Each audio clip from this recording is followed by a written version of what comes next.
Hello दोस्तों, आज हम लोग अध्ययन करेंगे कार्बन और उसके यौगिक। कार्बन क्या होता है और उसके यौगिक कौन कौन से हैं उसके बारे में अध्ययन करेंगे।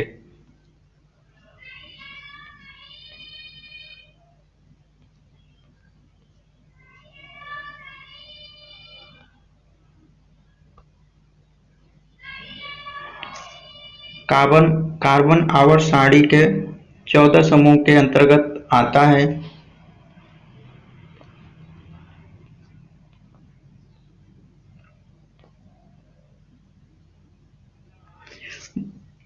कार्बन और उसके यौगिक।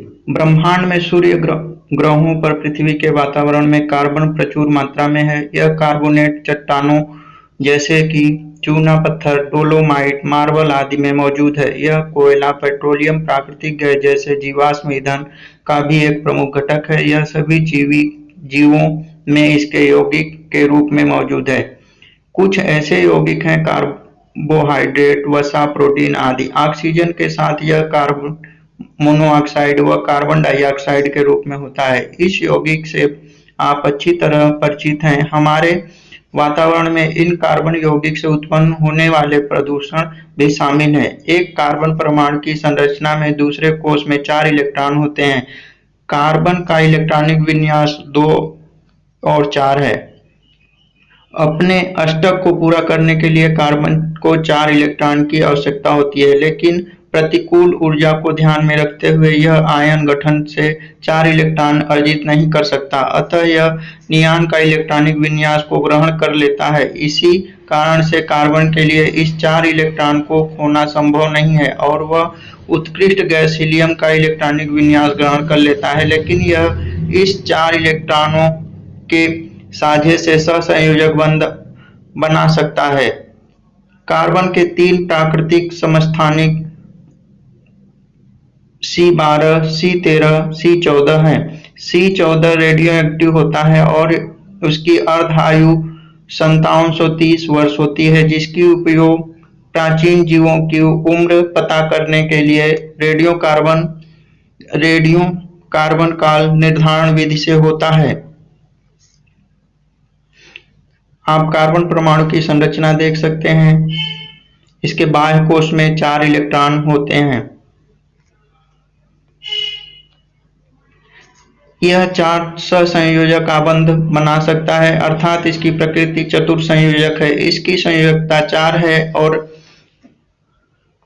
और यह समूह संख्या 10 बराबर 14-10 4 कार्बन परमाणु 4 अन्य परमाणुओं से इलेक्ट्रॉन साझा करके 4 सहसंयोजक आबंध बनाकर अस्थायी अष्टक संरचना प्राप्त करता है।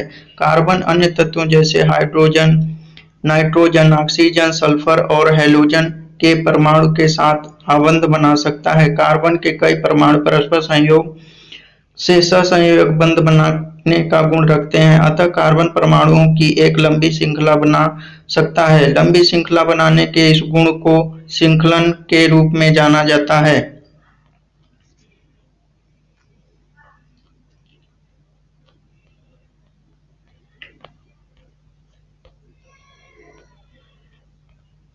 कार्बन सहसंयोजक आबंध मजबूत प्रकृति का है। जैसा कि अन्य इस अध्याय में सीखेंगे कि कार्बन की लंबी श्रृंखला रीढ़ की हड्डी की तरह काम करती है, जिस पर विभिन्न समूह जुड़कर बड़ी संख्या में यौगिक बना सकते हैं। कार्बन द्वारा गठित यौगिक की कुल संख्या आवर्त सारणी के अन्य सभी तत्वों द्वारा गठित यौगिक की कुल संख्या से अधिक है। एकल सहसंयोजक आबंध के अलावा कार्बन दूसरे कार्बन, ऑक्सीजन व नाइट्रोजन के परमाणुओं के साथ युग्म आबंध, यांत्रिक आबंध बनाकर यौगिक की एक बड़ी विविधता देता है। इस प्रकार गठित यौगिक की संख्या इतनी बड़ी है कि इस यौगिक का अध्ययन करने के लिए रसायन शास्त्र की एक अलग शाखा, जिसे कार्बनिक रसायन विज्ञान कहा जाता है। कार्बन यौगिक का अध्ययन करने से पहले हमें यह सीखना चाहिए कि कार्बन कैसे प्रकृति में मुक्त अवस्था में होता है। आगे पढ़ने से पहले हम निम्न सवालों से इसे समझेंगे। कार्बन मुक्त अवस्था में 3 अपर रूप में होता है। अपर रूप की एक ही तत्व के समान भौतिक अवस्था में विभिन्न रूप है। पहले केवल 2 ही अपर रूप अर्थात हीरा व ग्रेफाइट ही जाने जाते थे। एक और प्रकार का अपरूप फ्लोरीन कुछ वर्ष पहले ही खोजा गया। आइए अब हम विस्तार से समझें। हीरा हीरा पृथ्वी के अंदर उच्च तापमान 1500 सेल्सियस और उच्च दाब लगभग 70,000 वायुमंडल की स्थिति में बनता है। दक्षिण अफ्रीका प्राकृतिक हीरे का अग्रणी निर्माता है। भारत में हीरा पन्ना मध्य प्रदेश में और ब्रजकरूर आंध्र प्रदेश में पाया जाता है। एक हीरे के क्रिस्टल में प्रत्येक कार्बन परमाणु 4 अन्य कार्बन परमाणु से चतुष्फल की व्यवस्था में सहसंयोजक बंध द्वारा जुड़ा हुआ है। इसके परिणाम स्वरूप 3 आयामी व्यवस्था है।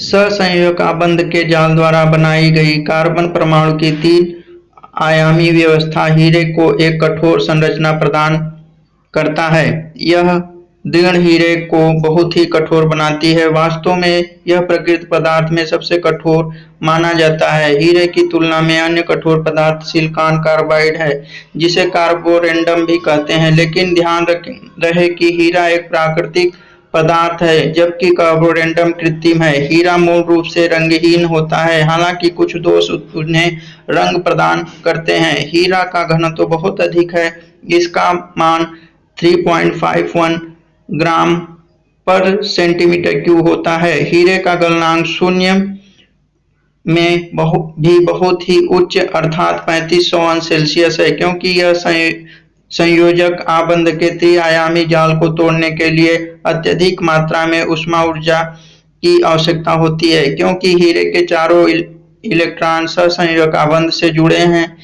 और कोई मुक्त इलेक्ट्रॉन नहीं है, अतः वह विद्युत का संचालन नहीं कर सकता। लेकिन हीरा ऊष्मा ऊर्जा का अच्छा संचालक है। इसकी तापीय चालकता तांबे से 5 गुना अधिक होती है, अतः जब इसे अपघर्षक के रूप में प्रयोग किया जाता है तब यह घर्षण के द्वारा उत्पन्न हुई ऊर्जा को आसानी से नष्ट कर सकता है। अपने उपयुक्त गुणों की वजह से हीरे का न्यून उपयोग किया जाता है। यह कठोर और अन्य सख्त पदार्थों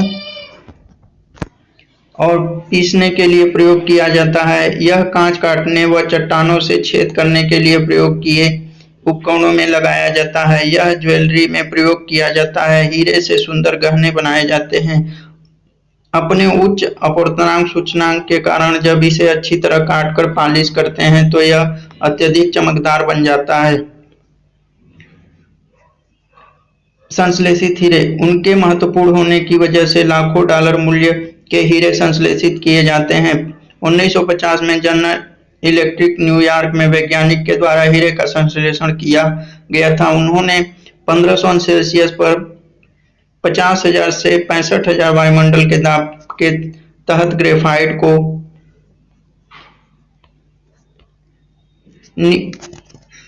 निकिल व लोहे धातु की उपस्थिति में गर्म किया। इस प्रकार उत्पादित हीरे अधिकांश से अपघर्षक के रूप में और हीरे लेपित काटने व छेदन करने के लिए प्रयुक्त उपकरण बनाने के लिए उपयोग किए जाते हैं। ज्यादातर संश्लेषित हीरों में आकार व प्रकृति स्पष्ट की कमी होती है, इसलिए आमतौर पर इनको गहनों में इस्तेमाल नहीं किया जाता। रत्न गुणवत्ता हीरा का भी उत्पादन किया जा सकता है, मगर वह महंगे होते हैं। अब हम लोग समझेंगे ग्रेफाइट। ग्रेफाइट आपके जो पेंसिल होती है उसमें भी पाया जाता है। यह ब्लैक कलर का होता है। ये ऊष्मा का सुचालक भी होता है। हीरे के विपरीत ग्रेफाइट मुलायम, काला व फिसलन सहित ठोस है। इसकी चमक धातु सदृश है। यह विद्युत और ऊष्मा का अच्छा सुचालक होता है। ग्रेफाइट और हीरा दोनों ही कार्बन परमाणु से बने होते हैं। ऐसे विभिन्न गुण को प्रदर्शित करते हैं।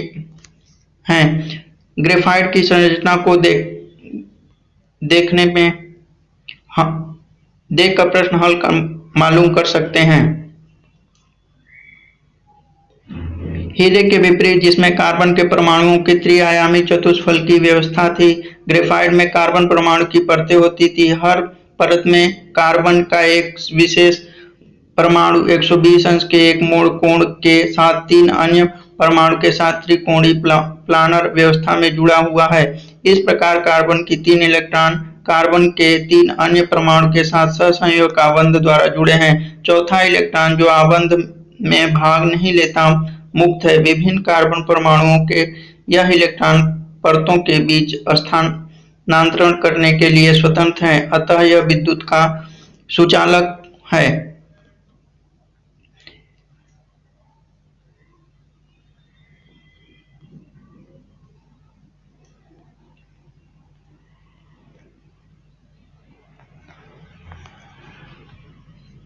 कार्बन परमाणु की इन परतों के बीच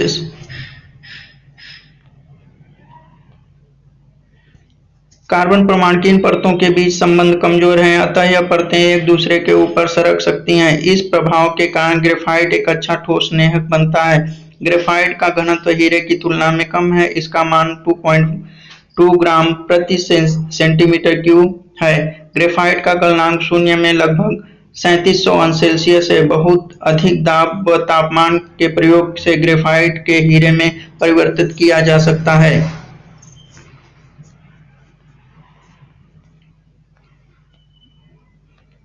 यह मशीनों के चलते कलपुर्जे जो तेज तापमान पर कार्य करते हैं और जहां अन्य साधारण तेल स्नेहक का प्रयोग नहीं किया जा सकता, के लिए सूखे स्नेहक के रूप में प्रयोग किया जा सकता है, जैसे कार्बन ब्रश। यह शुष्क सेल व विद्युत आकर्षक में इलेक्ट्रोड बनाने के लिए प्रयोग किया जाता है, जैसे कि बैटरियों में। यह पेंसिल का सुरमा बनाने के लिए प्रयोग किया जाता है, क्योंकि अपनी कोमल प्रकृति व स्वरित संरचना के कारण यह कागज पर काला निशान छोड़ता है, इसलिए यह पेंसिल में सुरमा के रूप में लिखने के लिए प्रयोग किया जाता है। यह धातुओं को पिघलाने के लिए प्रयुक्त पात्र बनाने के लिए प्रयोग किया जाता है, क्योंकि इसका गलनांक बहुत ही उच्च होता है। फ्लोरीन फ्लोरीन 1985 में Robert L F Curl, Harold W Kroto और रिचर्ड ई इस्माइली द्वारा खोज की गई थी। उन्हें इस खोज के लिए रसायन विज्ञान में नोबेल पुरस्कार से सम्मानित किया गया। फ्लोरीन की एक फुटबॉल की तरह संरचना होती है। बकमिंस्टर फ्लोरीन नामक एक प्रारूपी फ्लोरीन में 60 कार्बन परमाणु होते हैं। इसकी संरचना दिखाई गई है। निष्क्रिय गैस के वातावरण में वाष्पित कार्बन संघनित होने पर फ्लोरीन का निर्माण होता है। फ्लोरीन की खोज ने रसायन विज्ञान में एक नया क्षेत्र खोल दिया। अन्य विभिन्न आकार के फ्लोरीन संश्लेषित किए जा रहे हैं और उनके गुण और उपयोग हो रहे हैं। नई सामग्री जिसमें फ्लोरीन में संलग्न धातु होती है को संश्लेषित किया जा रहा है और यह माना जा रहा है कि इस सामग्री को उच्च कोटि के संचालक व नई उत्प्रेरक व पॉलीमर आदि के रूप में प्रयोग किया जा सकता है। 3 अपर रूपों के अलावा कार्बन 3 सूक्ष्म स्फीति ग्रेफाइट के निराकक रूप में भी पाया जाता है। यह लकड़ी का कोयला, कोक और कार्बन ब्लैक है। जब हम लकड़ी को हवा में अभाव में तेज गर्म करते हैं तो लकड़ी के कोयले का गठन होता है। इसकी सतह का क्षेत्र बड़ा होता है। सक्रिय लकड़ी का कोयला एक तरह का पाउडर है जिसकी सतह को भाप के साथ गर्म करके अधिशोषण सामग्री से मुक्त बनाया गया है। यह व्यापक रूप से रंगहीन, मिलावट व भूरी गंध को पानी व अन्य पदार्थ से अधिशोषण के लिए प्रयोग किया जाता है। कोक कार्बन का एक अशुद्ध रूप है। जब कोयले को हवा के अभाव में तेज गर्म किया जाता है तो इसका निर्माण होता है। यह धातु विज्ञान में एक अपचायक की तरह प्रयोग किया जाता है। कार्बन ब्लैक हाइड्रोकार्बन को ऑक्सीजन की सीमित आपूर्ति में गर्म करके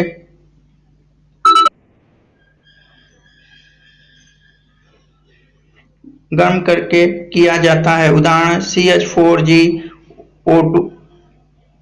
CH4 अर्थात मीथेन को ऑक्सीजन के साथ गर्म करने पर कार्बन मुक्त होता है और 2 अणु जल के प्राप्त होते हैं।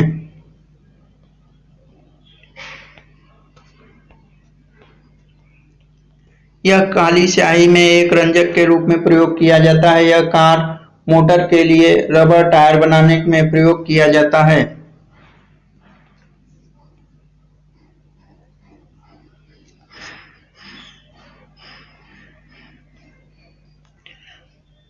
कार्बन के यौगिक को कार्बनिक व अकार्बनिक यौगिक के रूप में वर्गीकृत किया जा सकता है। इससे पहले जो यौगिक जीवन से उत्पन्न होते हैं उनको कार्बनिक यौगिक परिभाषित किया गया, लेकिन अब यह संभव है कि उनको प्रयोगशाला में संश्लेषित कर सकते हैं, अतः वे अब कार्बन के यौगिक के रूप में परिभाषित किए जाते हैं। कार्बन के यौगिक जो कार्बनिक यौगिक नहीं है, अकार्बनिक यौगिक कहे जाते हैं। अधिकांश अकार्बनिक यौगिक विभिन्न खनिजों से प्राप्त होते हैं।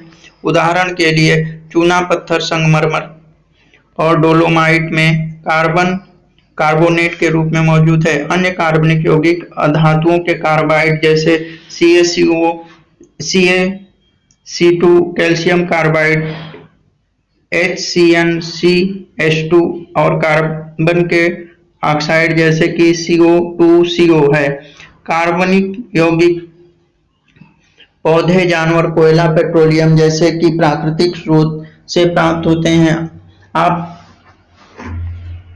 कार्बोहाइड्रेट, स्टार्च, तेल, पेट्रोलियम आदि के स्रोत पौधे और जानवर हैं। कोयला हमें बेंजीन, फिनोल, नेफ्थलीन आदि देता है, जबकि पेट्रोल, कोयला, केरोसिन, चिकनाई तेल, मोम अन्य यौगिक का स्रोत पेट्रोलियम है। इसके लिए अलावा संश्लेषित कार्बन यौगिक की एक विशाल विविधता है और इसकी संख्या दैनिक बढ़ती जा रही है। अतः कार्बनिक पदार्थ की संख्या अकार्बनिक पदार्थों की तुलना में बहुत ज्यादा है। कार्बनिक व अकार्बनिक यौगिक के गुण एक दूसरे से अलग है। कार्बनिक यौगिक आमतौर पर कम गलनांक वाले ठोस या तरल पदार्थ हैं। ये कार्बनिक विलयक जैसे कि बेंजीन, अल्कोहल, क्लोरोफॉर्म में घुलनशील है, मगर आमतौर पर पानी में अघुलनशील हैं। अकार्बनिक यौगिक आमतौर पर ठोस हैं जिनका गलनांक व कथनांक उच्च होता है। यह आमतौर पर पानी में घुलनशील व अकार्बनिक विलायक में अघुलनशील होते हैं। यौगिक की प्रकृति के बारे में सामान्य विचार करने के बाद अब हम कार्बन के ऑक्साइड का अध्ययन करेंगे।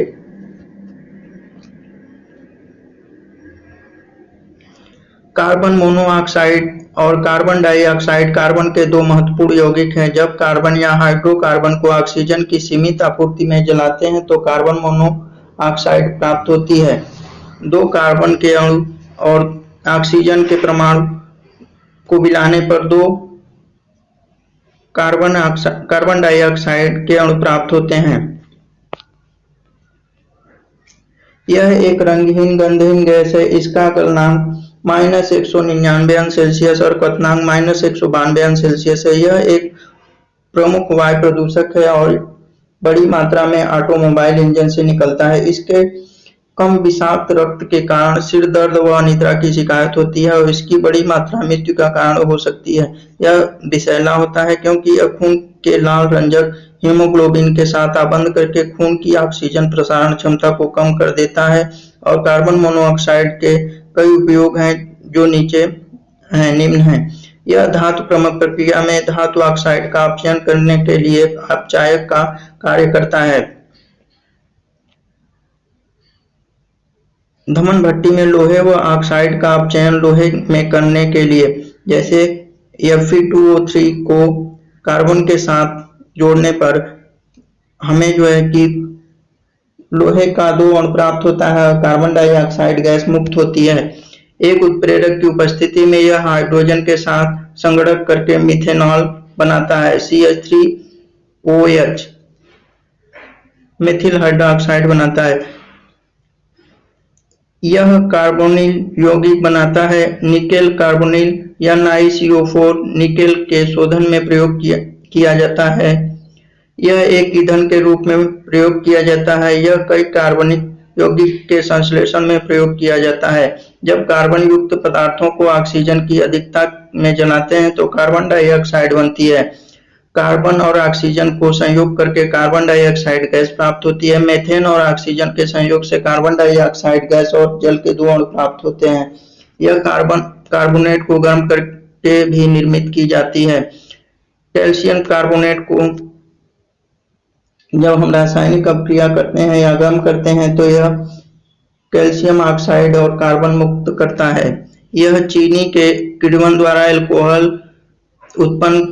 उत्पादन के समय उपजात के रूप में प्राप्त होता है, जैसे C6H12O6 ग्लूकोज को किण्वन करने पर हमें इथेनॉल प्राप्त होता है और कार्बन डाइऑक्साइड गैस मुक्त होती है। कार्बन डाइऑक्साइड गैस एक रंगहीन गंधहीन गैस है। यह वातावरण में बहुत छोटी राशि 0.03% में मौजूद है। ग्रीन हाउस गैस प्रभाव में इसका प्रमुख योगदान है। इसके बारे में आगे हम अध्ययन करेंगे। कार्बन डाइऑक्साइड के निम्न उपयोग हैं।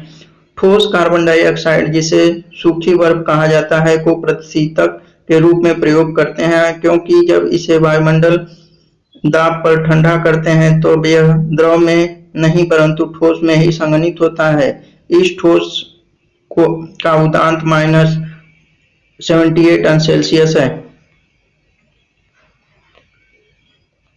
यह कार्बोनेटेड पेय के उत्पादन में प्रयोग किया जाता है। यह बेकिंग सोडा और पाक सोडा के उत्पादन में प्रयोग किया जाता है। हाइड्रोकार्बन हाइड्रोकार्बन केवल कार्बन और हाइड्रोजन से बने यौगिक हैं। जैसा कि हम जानते हैं, पेट्रोलियम हाइड्रोकार्बन का प्रमुख स्रोत है। हाइड्रोकार्बन को निम्न रूप में विभाजित किया जा सकता है। हाइड्रोकार्बन खुली श्रृंखला यौगिक या एलिफेटिक यौगिक।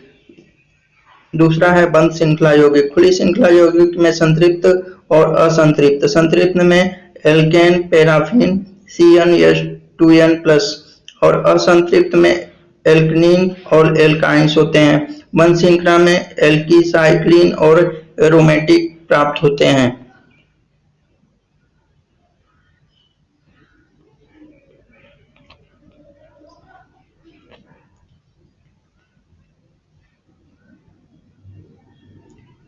एलिफेंटिक हाइड्रोकार्बन एलिफेंटिक शब्द ग्रीक शब्द एलिफर, जिसका अर्थ वसा है, से दिया गया है।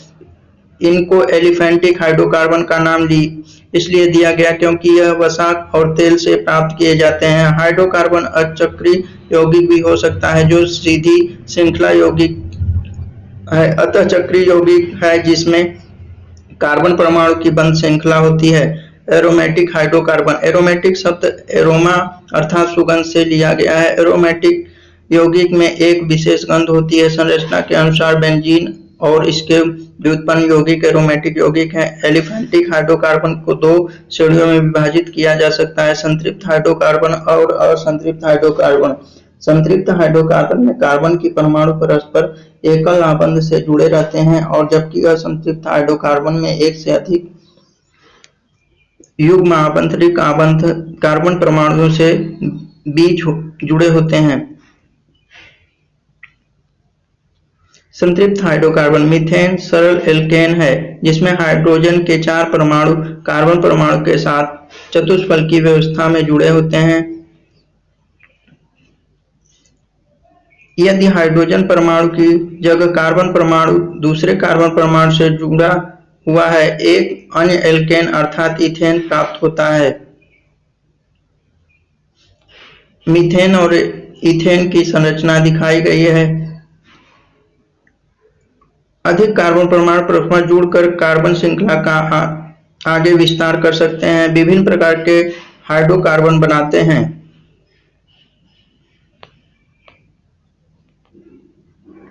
एल्केन का सामान्य सूत्र CnH2n+2 है, जहां n एल्केन अणु में कार्बन के परमाणुओं की संख्या। प्रथम 10 एल्केन, जिसमें n = 1 और n से n = 10 तक के नीचे सारणी में दिए गए हैं। अतः कार्बन के संयोजित तत्वों को निम्न नामों से जाना जा सकता है, जैसे कि methane, ethane, propane, butane, pentane, hexane, heptane, octane, nonane और डेकेन।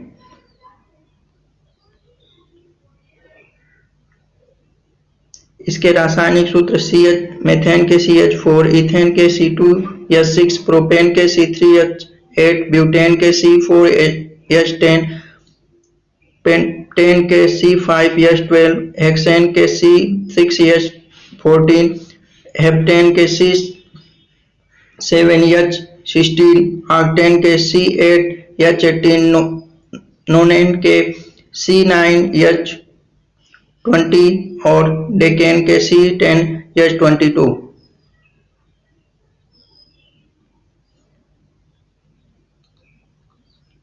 एल्केन रंगहीन व गंधहीन यौगिक है। इसकी क्रियाशीलता कम होती है। इसके कई यौगिक गैस या तरल रूप में होते हैं। प्रत्येक यौगिक CH2 इकाई द्वारा पिछली यौगिक में अंतर पर है। यौगिक की ऐसी श्रेणी को सजातीय श्रेणी कहते हैं। प्रत्येक सजातीय श्रेणी का एक सामान्य सूत्र होता है। हम एल्केन्स के लिए सामान्य सूत्र CnH2n+2 का प्रयोग करते हैं, जिसके मुताबिक यह एल्केन्स की सजातीय श्रेणी का सामान्य सूत्र है। एल्केन की सजातीय श्रेणी के सभी यौगिक को इस सामान्य सूत्र के द्वारा प्रदर्शित किया जाता है। सजातीय श्रेणी में असंतृप्त हाइड्रोकार्बन और हाइड्रोकार्बन से व्युत्पन्न यौगिक होते हैं।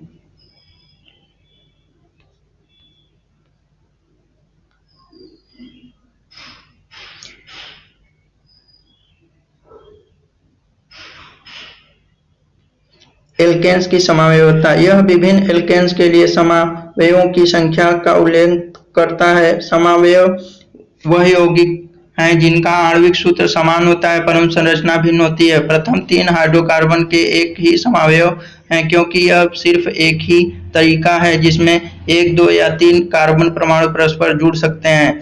तो पहले में आप देखेंगे कि मीथेन की संरचना है, द्वितीय में इथेन की और तृतीय में प्रोपेन की।